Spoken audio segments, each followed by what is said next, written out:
apregou para julgamento a ação declaratória de constitucionalidade número 41, procedente do Distrito Federal, relatada pelo ministro Roberto Barroso, sendo requerente o Conselho Federal da Ordem dos Advogados do Brasil, interessado o Presidente da República e o Congresso Nacional.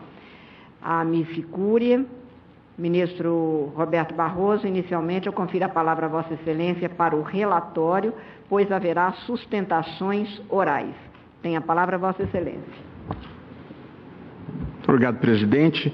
Trata-se aqui de uma ação declaratória de constitucionalidade com pedido de medida cautelar ajuizada pelo Conselho Federal da Ordem dos Advogados do Brasil, tendo por objeto a Lei 12.990 de 2014, que reserva às pessoas negras 20% das vagas oferecidas nos concursos públicos para provimento de cargos efetivos e empregos públicos, no âmbito da administração pública federal, direta e indireta.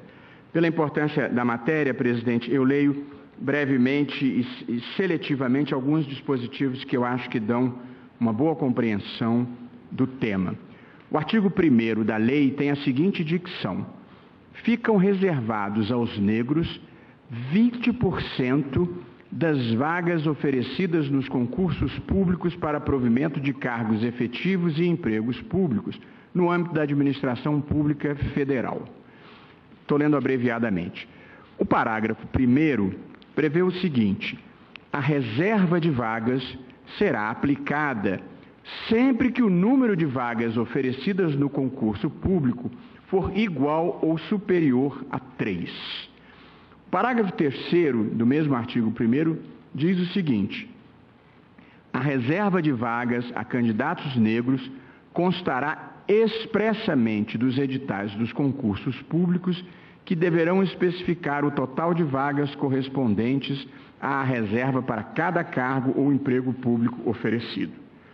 E o artigo 2º, presidente, dessa mesma lei, diz o seguinte: poderão concorrer às vagas reservadas a candidatos negros aqueles que se autodeclararem pretos ou pardos no ato da inscrição no concurso público, conforme o quesito cor ou raça utilizado pelo IBGE. Parágrafo único do artigo 2º. Na hipótese de constatação de declaração falsa, o candidato será eliminado do concurso e, se houver sido nomeado, ficará sujeito à anulação de sua admissão ao serviço ou emprego público após procedimento administrativo em que lhe sejam assegurados o contraditório e a ampla defesa, sem prejuízo de outras sanções cabíveis. Portanto, o artigo 1º faz a reserva de vagas e o artigo 2º institui como regra geral o critério da autodeclaração, prevendo um mecanismo para controle de fraude. Artigo 3º. Os candidatos negros concorrerão concomitantemente às vagas reservadas e às vagas destinadas à ampla concorrência, de acordo com a sua classificação no concurso. E, por fim, o último artigo que me pareceu bem destacar, o artigo 4º, tem a seguinte dicção: a nomeação dos candidatos aprovados respeitará os critérios de alternância e proporcionalidade que considerem a relação entre o número de vagas total e o número de vagas reservadas a candidatos com deficiência e a candidatos negros. Portanto, nós, em última análise, estamos tratando de 3 coisas: da reserva de vagas, de como você controla quem se declara negro e como deve figurar a ordem de aprovação e, consequentemente, de antiguidade nos concursos. A ação foi proposta pela OAB pelo fundamento de que há decisões contraditórias, sobretudo em primeiro grau de jurisdição, e há também diversas controvérsias relativamente ao critério de autodeclaração ou de controle heterônomo. Portanto, diante de decisões conflitantes, em alguns casos de órgãos que não cumprem a determinação legal, a Ordem dos Advogados do Brasil ajuizou a presente ação. Eu submeti o processo ao rito do artigo 12, para poder trazer com maior brevidade a julgamento, e colhi as informações do Presidente da República, que sustentou a integral constitucionalidade da lei. A Câmara dos Deputados não apresentou manifestação e o Senado se manifestou defendendo a constitucionalidade formal e material da lei. A Advocacia Geral da União também se manifestou pela procedência do pedido formulado pelo requerente e, da mesma forma, a Procuradoria-Geral da República defendeu a constitucionalidade da lei. Foram admitidas, presidente, como amici curiae, as seguintes entidades: Instituto de Advocacia Racial e Ambiental, IARA, e EDUCAFRO, Educação e Cidadania de Afrodescendentes e Carentes, que é aqui representada pela Clínica de Direitos Fundamentais da UERJ. Eu indeferi o pedido formulado pela Defensoria Pública da União, indeferi com pesar, porque feita posteriormente a indicação para a pauta e a efetiva inclusão em pauta pela presidência, seguindo o critério que temos adotado, que só temos excepcionado, ou eu pelo menos, e acho que outros colegas também, em situações excepcionais, quando é preciso admitir algum amicus curiae para dar um certo equilíbrio às duas posições. Aqui não era o caso, porque a Defensoria Pública da União entraria do mesmo lado, no qual já existem dois amici curiae deferidos. Portanto, não abri exceção e apliquei a nossa regra quanto ao prazo, embora lamentando, porque as intervenções da Defensoria Pública da União geralmente são de alta qualidade. Portanto, presidente, esse é o relatório. Falará pelo Instituto de Advocacia Racial e Ambiental, IARA, na condição de amicus curiae, o ilustre advogado, doutor Humberto Adani Santos Júnior, a quem concedo a palavra por 15 minutos. Senhor Presidente do Supremo Tribunal Federal, senhoras ministras, senhores ministros, gostaria de fazer uma saudação também à presença da Ministra de Direitos Humanos, desembargadora Luislina Valois, e também do reitor da Universidade Zumbi dos Palmares e do Frei Davi, que estava aqui em algum momento, está ali, que é um guerreiro, um verdadeiro advogado das causas raciais. A presente ação, que se iniciou a pedido da Comissão Nacional da Verdade da Escravidão Negra no Brasil, do Conselho Federal da OAB, que eu muito orgulhosamente presido, ela traz uma discussão que ainda é parece uma continuação da DPF 186, que foi relatada pelo ministro Lewandowski e que teve uma audiência pública que foi absolutamente, espancou por todos os lados a questão, e não vejo aqui, ministro Fux, ministro Lewandowski, aqueles que diziam que as cotas não iriam dar certo no Brasil. Aqueles que diziam que as cotas trariam uma divisão ao país, que era dividir o país em pretos e brancos, eles ficaram lá para trás. Devem ter ficado no tempo que o ministro Celso Mello já presidia, que o ministro Marco Aurélio fez um edital para jornalistas negros nessa corte, na época da sua administração, lá de trás, com cotas raciais, e ninguém disse que aquele edital do Supremo Tribunal Federal era inconstitucional. Mas aí, muito bem, acabada a DPF 186, nós imaginamos que estava tudo resolvido. Vamos para casa e está tudo resolvido, e muito bem.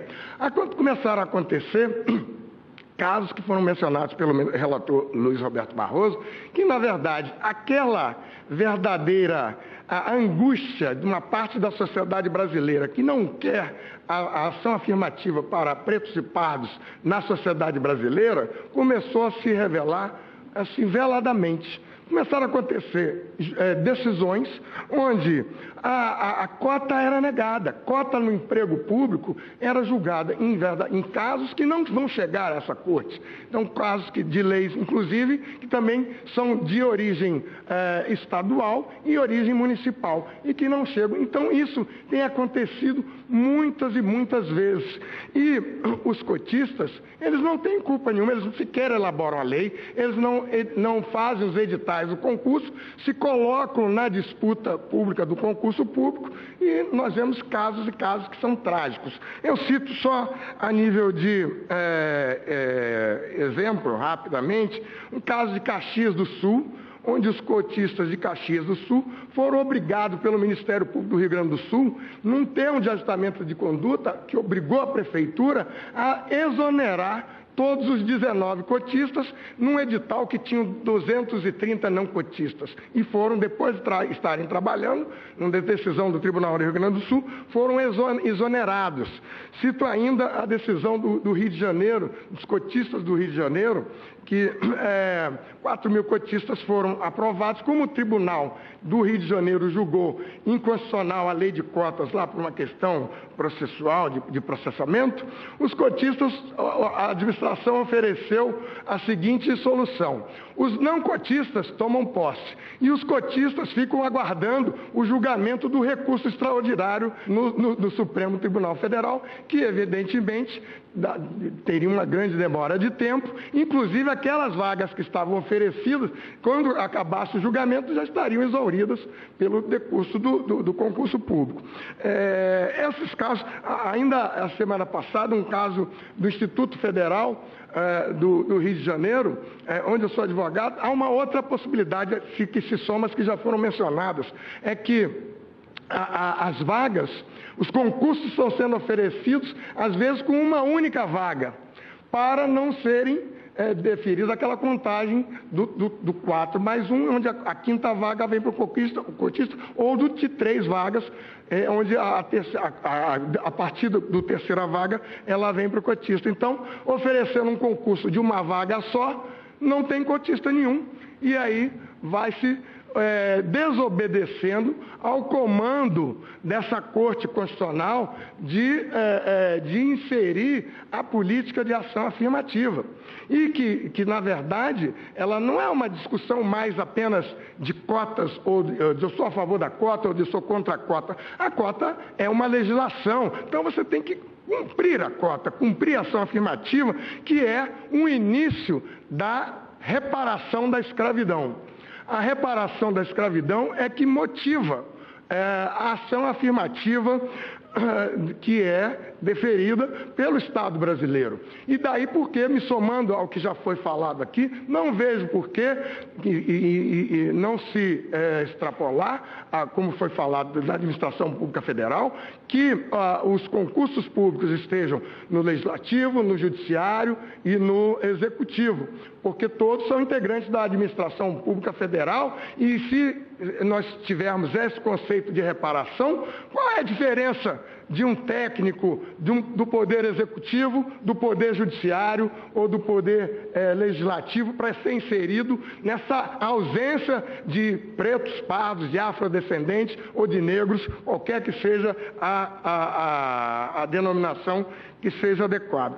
Queria dizer que o IARA, Instituto de Advocacia Racial e Ambiental, é a entidade que mais vezes esteve nessa tribuna para falar na defesa da população afrodescendente. E gostaria de oferecer a possibilidade de que as outras entidades do movimento negro brasileiro que não estão aqui presentes, se pudessem, muito humildemente, se sentir representadas nessa possibilidade que estamos tendo aqui. Fazemos ainda a importância de uma outra diferença, ministro Fux, ministro Lewandowski, das outras ações todas, onde a ação afirmativa foi trazida a essa corte. Lá, as ações eram iniciadas pelos aqueles que eram contrários a ação afirmativa, especificamente um partido político que era sempre contra tudo. Cota para negros na ação afirmativa, cota para quilombolas, a demarcação de terras quilombolas, a questão de religião de matriz africanas. Eles vinham aqui reclamar da ação afirmativa para a população afrodescendente, da inclusão de negros no Estado brasileiro. Hoje eles não estão aqui, ninguém vem falar que é contra, mas e se inicia uma nova fase, onde o Conselho Federal do AB vem exigir que essa Corte Constitucional, como guardião da Constituição, tire aqueles deveres do Estado brasileiro do papel e os faça implementar na vida real brasileira. Então, há uma sensível diferença que foi construída aos poucos com a jurisprudência do Supremo Tribunal Federal, desde as primeiras ações diretas de inconstitucionalidade lá das cotas na UERJ, que sequer chegaram a ser julgadas porque foram extintas antes. Mas gostaria ainda de mencionar, ainda falando de reparação da escravidão, que agora nós temos em julho, provavelmente, a candidatura do Cais do Valongo a Patrimônio da Humanidade da Unesco. Essa candidatura do Cais do Valongo, ela é constituída do Quilombo Pedra do Sal, Quilombo Urbano do Rio de Janeiro, do Instituto do Pretos Novos, no Cemitério dos Pretos Novos, e do Cais do Valongo, onde foram descobertas, lá no Porto Maravilha do Rio de Janeiro, as pedras do porto onde mais africanos escravizados passaram por todas as Américas. Ontem, eu estive como presidente da Comissão Nacional da Verdade da Escravidão Negra do Conselho Federal, do Cemitério dos Pretos Novos. E lá se descobriu, um fato inédito que me foi apresentado lá, não mais apenas vestígios de africanos escravizados que foram colocados numa vala comum que eram os Pretos Novos, mas um esqueleto inteiro, né, isso vai ser divulgado inteiro, tá fotografias, eu estive lá e vi um esqueleto inteiro de dos africanos escravizados que, chegando aqui no Brasil, foram colocados. É um verdadeiro cemitério de seres humanos que está lá sobre o Cais do Valongo, e essa candidatura do Cais do Valongo, que em julho vai ser submetida a julgamento pela Unesco, ela puxa toda a demarcação de terras quilombolas, que também está completamente paralisada. Há um julgamento em curso aqui, já foi objeto de algumas sessões, na questão de religião de matriz africana, né, e ainda do genocídio da juventude negra, que foi por diversas vezes falado aqui. Eu gostaria de encerrar pedindo, obviamente, a procedência e ainda fazendo um alerta para que fosse facilitado a possibilidade de se reclamar do descumprimento dessas legislações estaduais e municipais, que também estão tentando fazer ação afirmativa e que se espelham, obviamente, na mensagem forte, solene e do comando do Supremo Tribunal Federal, mas que muitas vezes, pelas questões processuais, esses casos não conseguem chegar até aqui, até o Supremo Tribunal Federal. Eu não sei se por reclamações, por ADPF, que nem todas, também a questão da legitimidade, mas é preciso se abrir uma porta para que as legislações e os casos de descumprimento do comando do Supremo Tribunal Federal em relação à política de ação afirmativa cheguem nos 5.463 municípios brasileiros, o que estão também tentando fazer ação afirmativa com leis municipais, leis estaduais, e que estão sofrendo a mesma velada, aquele desconforto, a tentativa de fugir e dizer que não há nada para se fazer e dizer que o racismo não existe no Brasil. Espero também, muito em breve, ver uma mulher negra sentada nesse colégio tribunal. Muito obrigado. Agradeço a Vossa Excelência.